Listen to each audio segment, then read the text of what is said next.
যে দুষ্কৃতিকারীরা এই হুমকি দিয়েছে তাদেরকে ধরে এনে আইনের আওতায় এনে সুষ্ঠু বিচার দেওয়ার জন্য এবং বিচার করার জন্য আমি দাবি জানাচ্ছি।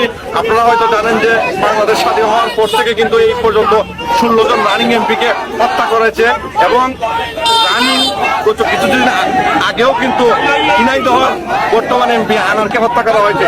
এইভাবে যদি দুর্নীতিবাজদের বিরুদ্ধে কথা বলার কারণে আপনার আমার উপর হত্যার হুমকি আসে বা ভয়ভীতি দেখানো হয়, তাহলে এই বাংলাদেশের দুর্নীতিবাজদের বিরুদ্ধে কেউ কথা বলবে না।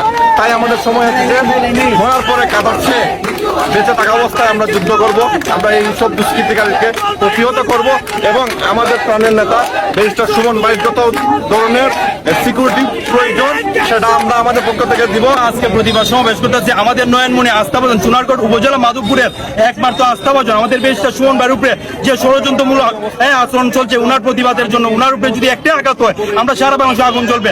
যে দুষ্কৃতিকারীরা এই হুমকি দিয়েছে তাদেরকে ধরে এনে আইনের আওতায় এনে সুষ্ঠু বিচার দেওয়ার জন্য এবং বিচার করার জন্য আমি দাবি জানাচ্ছি। আপনারা